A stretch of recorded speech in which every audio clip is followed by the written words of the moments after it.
English writing পার্টে অন্য কিছু থাকুক বা না থাকুক, প্যারাগ্রাফ কিন্তু মাস্ট থাকবে। অর্থাৎ প্যারাগ্রাফ হচ্ছে আমাদের একদম পিচ্চি কাল থেকে আমরা যখন বিশাল বড় হয়ে যাব তখন পর্যন্ত সঙ্গী। প্যারাগ্রাফ কিন্তু আমাদের অনেকেরই লেখা ঠিক হয় না, আমরা মনে করি লেখা হয় বাট হয় না। এবং টিচার হয়তো এগুলো মার্ক করে না, বাট ঠিকই নোটিস করে এখান থেকে মার্ক কেটে নেয়। তো আজকে আমরা প্যারাগ্রাফ লেখার একদম সঠিক নিয়ম, তারপরে কিভাবে পড়বো এবং সাথে তো সাজেশন থাকছেই। তো চলো শুরু করে দেই। প্রথমে আমরা যে টপিকটা নিয়ে কথা বলি সেটা হচ্ছে মোস্ট ইম্পর্টেন্ট, কিভাবে আমরা পরীক্ষার হলে প্যারাগ্রাফ লিখবো। যদি আমরা জিজ্ঞেস করি যে পরীক্ষায় আসলে কতক্ষণ আমাদের প্যারাগ্রাফ লেখা উচিত বা হচ্ছে কয় পেজ লেখা উচিত, সাধারণত প্যারাগ্রাফে যেহেতু আমাদের কত মার্ক থাকে, 10 মার্ক থাকে, তো এই কারণে আমাদের একটা প্যারাগ্রাফ মিনিমাম 2.5 পেজ লেখা উচিত। আমাদের হ্যান্ডরাইটিং আসলে যেমনই হোক না কেন মিনিমাম 2.5 পেজ লেখা উচিত।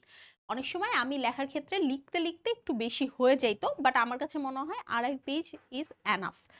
এখন এই যে 2.5 পেজের প্যারাগ্রাফ যখন আমরা লিখছি, মনে করো আমার এটা একটা পেজ, আমি শুরু করছি, আমি তো লিখবো যে অ্যান্সার টু দি কোশ্চিন নং 10 নম্বরে যদি প্যারাগ্রাফ থাকে দেন দুইটা দাগ দিচ্ছি।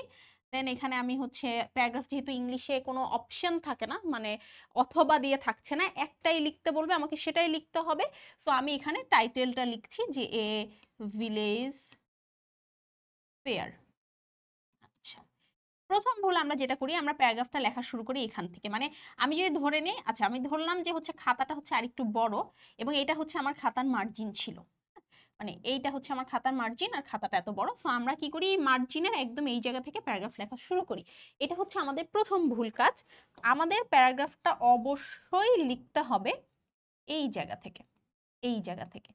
প্যারাগ্রাফ দ্যাট মিনস একটা প্যারা, ঠিক আছে? সো একটা প্যারা বোঝানোর জন্য আমরা শুরুতে এইটুকু অংশ ফাঁকা দিয়ে লেখা স্টার্ট করব, কিন্তু পরের লাইন আবার ঠিকই এখানে লিখব। এবং লাস্টে যখন আমরা প্যারাগ্রাফটা এন্ড করতেছি, তখন আমরা চেষ্টা করব যে আমরা এইরকম একটা জায়গায় এন্ড করব, সেটা পেজের লাস্টে হোক পেজের প্রথমে হোক, আমরা চেষ্টা করব এইরকম একটা জায়গায় এন্ড করতে, ঠিক আছে? তাহলে লেখার শুরুর সময় এটুকু একটু ফাঁকা দিব এবং এন্ডের সময় আরেকটু অংশ ফাঁকা রেখে এন্ড করতে চেষ্টা করব, তাহলে বোঝা যায় যে হ্যাঁ তুমি একটা প্যারাগ্রাফ লিখেছো। আচ্ছা, এইবার যারা হাতের লেখা নিয়ে অনেক বেশি প্যারা খাও, তারা হাতের লেখা যেরকম হোক হোক, তোমরা যে ভুল কাজটা সবাই করো, এই যে এটা হচ্ছে খাতার লাইন, তোমরা যদি এখানে লেখা শেষ করে থাকো তাহলে প্রত্যেকটা লাইনই তোমাদের এখানেই লেখা শেষ করতে হবে। তোমরা একটা লাইন এখানে লেখা শেষ করো, আরেকটা লাইন এখানে, আরেকটা লাইন এখানে, এইভাবে লেখো। এইটা করা যাবে না, তাহলে প্যারাগ্রাফের মধ্যে আরো অনেকগুলো প্যারা ক্রিয়েট হয়ে যাচ্ছে, যেটা তোমরা কখনোই ভেবে দেখো না। বামেরটা তো তোমরা একদম মার্জিন থেকে শুরু করে লেখো, কিন্তু ডান সাইডেরটা, এটা প্যারাগ্রাফ বলে না, যে কোনো রিটেন পার্টেই তোমাকে লেখার সৌন্দর্য কখনোই একটা এখানে শেষ হচ্ছে আরেকটা এখানে শেষ হচ্ছে, এটা বললে আবার অনেকে বলো যে আপু তাহলে কি খাতায় আমি ডাবল মার্জিন করব? ডাবল মার্জিন মানে হচ্ছে এরকম একটা মার্জিন করব কেন? তুমি একদম লাস্ট পর্যন্ত লিখো, খাতার এই এই পর্যন্ত লেখো, সমস্যা নেই। এখানে তো স্ট্যাপলার হবে না, স্ট্যাপলার তো বাম সাইডে হয়। তাহলে তোমাকে অবশ্যই ডান সাইডের প্যারাটাও মেনটেন করতে হবে। এবং প্যারাগ্রাফে কোনো ধরনের কোটেশন মানে উদ্ধৃতি, অমুক বিজ্ঞানী অমুক বলেছে, অমুক কবি অমুক বলেছে, এই টাইপের কথাবার্তা লেখার দরকার নাই। এটা বাংলাতেও দরকার নাই, এটা ইংলিশেও দরকার নাই। ওকে, তাহলে এইটা হচ্ছে আমাদের প্যারাগ্রাফ লেখার একটা পারফেক্ট মেথড। আমরা যদি চিন্তা করি, প্যারাগ্রাফ যদি ইংলিশ সেকেন্ড পেপারে আসুক, ইংলিশ ফার্স্ট পেপারে আসুক, আমরা আসলে 15 থেকে 20 মিনিটের বেশি কখনোই একটা প্যারাগ্রাফের পিছনে টাইম পাবো না, সম্ভব না এর থেকে বেশি টাইম পাওয়া। তো আমরা 15 মিনিট ধরেই প্যারাগ্রাফ হচ্ছে প্র্যাকটিস করব। পরীক্ষায় যদি আমি গিয়ে দেখি যে আমার 2-4 মিনিট এক্সট্রা থাকছে, আমি সেই সময়টা লিখবো, বাট আমার আগের থেকে নাম মানে যে টাইম ম্যানেজমেন্ট বা টাইম ডিভিশন, এটা আমার মাথার মধ্যে একদম ক্লিয়ারলি থাকতে হবে যে আমি এতটুকু টাইমের মধ্যে আমার পুরো প্যারাগ্রাফটা লিখবো। কারণ ওই 15 মিনিটে যদি আমার পরীক্ষার হলে হাত চলে, আমি যদি 3 পেজ লিখে ফেলাই, যেটা আমার ক্ষেত্রে হতো মাঝে মাঝে, আমি 3 পেজ লিখে ফেলাতাম, তাহলে ভালো, লিখবো, কোনো সমস্যা নাই, বাট আইডিয়ালি 2.5 পেজ লেখা উচিত। আচ্ছা, এরপরে আসি আমরা প্যারাগ্রাফ কিভাবে পড়বো। আমাদের সবার একটা কমন সমস্যা যে আমাদের বইতে প্যারাগ্রাফগুলো আমাদের কাছে মনে হয় যে ছোট করে লিখেছে, বাট আসলে ব্যাপারটা এরকম না। প্যারাগ্রাফ বইতে যেহেতু এটা টাইপিং, সো এতটুকু জায়গার মধ্যে হয়ে যায়, ওটাই যখন তুমি লিখতে যাবা তখন দেখবা যে ওইটা আরেকটু বেশি হয়ে গিয়েছে, আরেকটু না ভালোই বেশি হয়েছে। এছাড়াও প্যারাগ্রাফের সময় মানে পড়ার সময় আমরা দেখি যে অনেক সেন্টেন্সে কানেক্টর কনজাংশন দিয়ে ডাবল সেন্টেন্সকে একটা সেন্টেন্সে জয়েন্ট করায়। পরীক্ষার হলে আমরা লিখতে গিয়ে কিন্তু লাইনগুলো ছোট ছোট করে মানে ফুল স্টপ দিয়ে দিয়ে একটা লাইনকে ভেঙে দুটো লাইনেও লিখতে পারবো। তো আমাদের আসলে মেনলি থিমটা বা টপিকটা আমাদের মাথার মধ্যে থাকতে হবে। যারা আমরা রিটেনে কিচ্ছু পারি না, মনে করি রিটেনে আমি ভালো না, তারা কিচ্ছু করবো না, তারা জাস্ট একটা বই থেকে প্যারাগ্রাফ পড়বো। আমি সব সময় রিটেন পড়ার ক্ষেত্রে একটা সাজেশন দিই যে তুমি কমন বই ফলো না করে আনকমন বই পড়বা, বাট আনকমন বই এমন হওয়া যাবে না যে সেটার কনটেক্সটটা বা থিমটা ভালো না বা লেখাটা ভালো না। তো তুমি এটা করতে পারো, অথবা তোমার কাছে যেই বইটার লেখার পদ্ধতি সহজ মনে হয় সেটা তুমি পড়তে পারো। আমি সবসময় প্যারাগ্রাফ দুটো বই থেকে পড়তাম, দুটো বইয়ের কনটেক্সট বা থিম আমি মাথার মধ্যে নিতাম এবং আলটিমেটলি আমি হচ্ছে সেটা নিজের মতো করে পরীক্ষার হলে গিয়ে লিখতাম। প্যারাগ্রাফে কখনোই আমরা একটা ফরম্যাটে সকল প্যারাগ্রাফ লিখো এইভাবে পড়বো না। এটা আমার এন্ড থেকে স্ট্রং সাজেশন।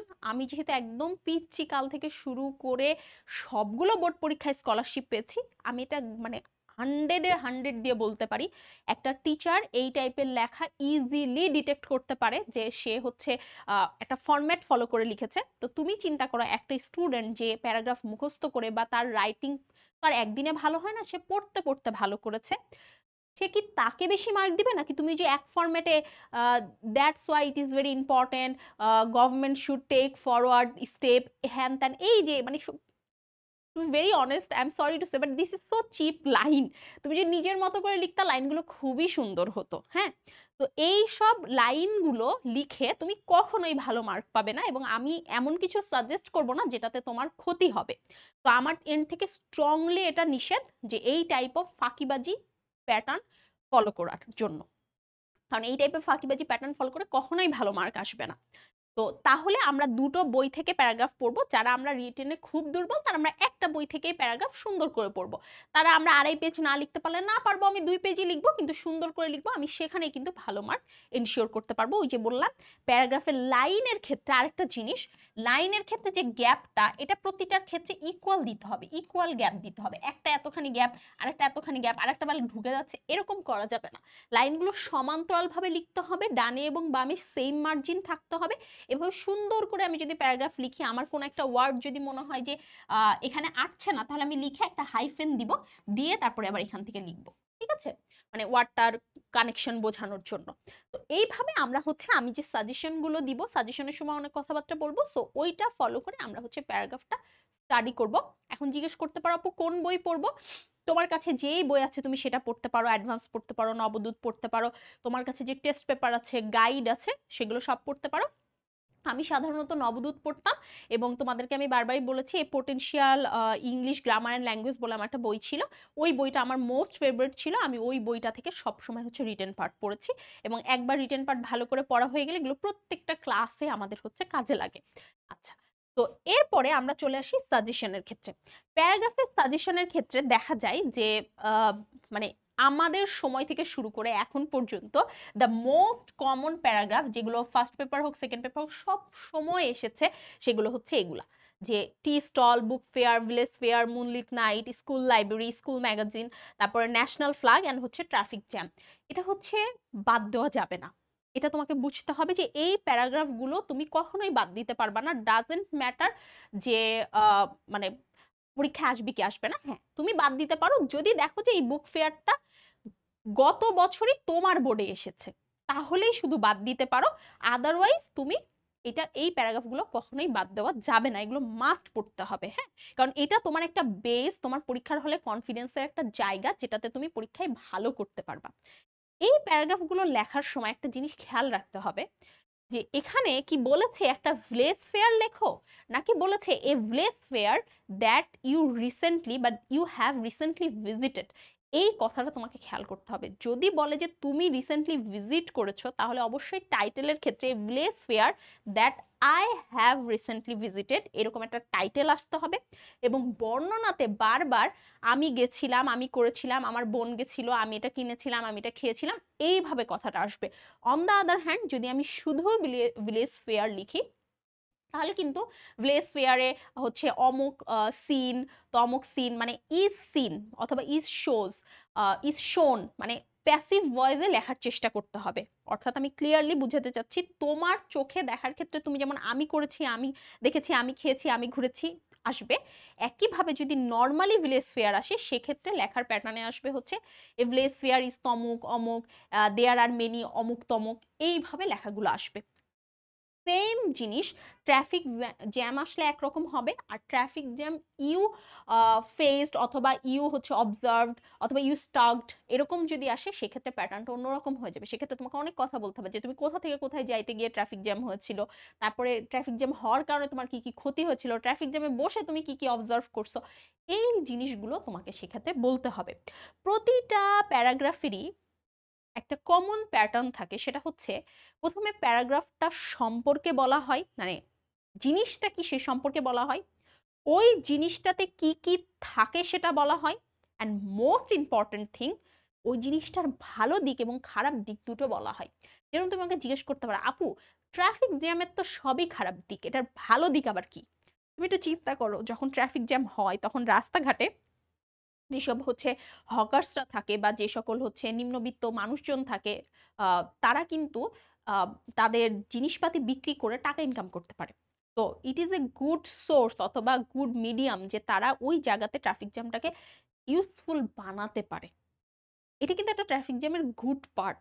তো প্রত্যেকটা প্যারাগ্রাফের এরকম তিনটা জিনিস হয়, চারটা জিনিস হয়। একটা হচ্ছে কি, ওখানে কি কি পাওয়া গেছে বা ওই ঘটনা মানে ওই জিনিসটা হলে কি কি হয়, and third and fourth parties যে হচ্ছে এটার ভালো দিক কি, এটার খারাপ দিক কি। ঠিক আছে, ফাইন।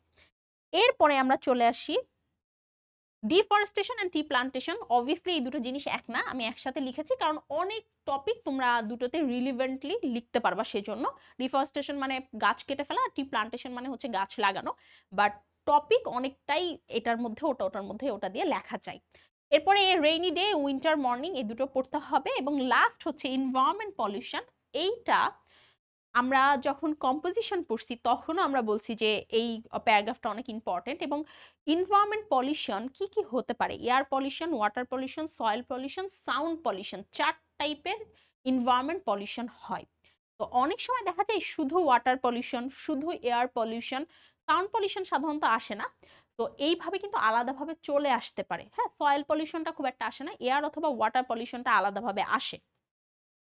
তোমরা এটা এমন ভাবে পড়বা যেন এটা কম্পোজিশনে আসলে পারো, এটা হোল প্যারাগ্রাফ হিসেবে আসলেও পারো, ইন্ডিভিজুয়াল প্যারাগ্রাফ মানে different different pollution, water pollution, air pollution এভাবে আসলেও পারো। তো এটাতে আমি অনেকগুলো স্টার্ট দিলাম কারণ এইটা তোমার একটা না একটা জায়গায় গিয়ে অবশ্যই কাজে লাগবে। তোমরা ইভেন এটাও জানো যারা কম্পোজিশনের সাজেশনটা দেখেছো যে ভিলেজ ফেয়ার, বুক ফেয়ার, এগুলোও আমি বলেছি যে the place you have recently visited, ওখানেও কিন্তু এগুলো এসে গিয়েছে।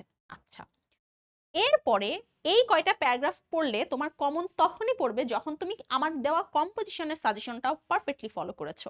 কারণ এখানে আমি সেগুলো ইনক্লুড করিনি, যেরকম কম্পিউটার, তারপর হচ্ছে wonders of science, modern science, তারপরে আমাদের মোবাইল ফোন বা ইন্টারনেট, এই টাইপ অফ জিনিসগুলো যেগুলো আমি কম্পোজিশনে সাজেশন দিয়েছি সেগুলো আমি এখানে ইনক্লুড করিনি। তারপর হচ্ছে ফিজিক্যাল এক্সারসাইজের গুরুত্ব, স্টুডেন্টদের হচ্ছে কাজের গুরুত্ব, মানে স্টুডেন্ট লাইফে কি কি ডিউটিস অফ স্টুডেন্ট এগুলা। সো এই সব কিছু আমি এখানে ইনক্লুড করিনি, কারণ আমার কথা, তুমি যখন একটা কম্পোজিশন পারবা তুমি অবশ্যই একটা প্যারাগ্রাফ পারবা। তো আমার কম্পোজিশনের যে 10টা সাজেশন ছিল সেটা যদি ফলো করে থাকো, তাহলে এই জায়গাতে এই কয়টা পড়লেই তোমার সবকিছু কমন পড়ে যাবে। এরপরে যারা একদম শিওর শটে নামতে চাও যে আপু আমি কোনো রিস্ক চাই না, আমি পরীক্ষার হলে একদম জেনে বসতে চাই যে আমার সব কমন পড়বে, তাদের জন্য এবার একটা দারুণ জিনিস আমি দেখাবো যেটা তোমাদের চোখ খুলে দিবে যে তোমরা কতটা ভুল পথে সবসময় যাও। বিগত বছরগুলোতে এই 4টা মানে যে প্যারাগ্রাফ কম আসছে দেখা গেছে, সেজন্য এটাকে আমি লেস প্রায়োরিটি হিসাবে দিয়েছি, যদিও আমাদের সময় আমরা এগুলোকে বেশ প্রায়োরিটি দিয়ে পড়েছিলাম। তো এই 4টা তোমরা পড়ে ফেলবা, সমস্যা নাই।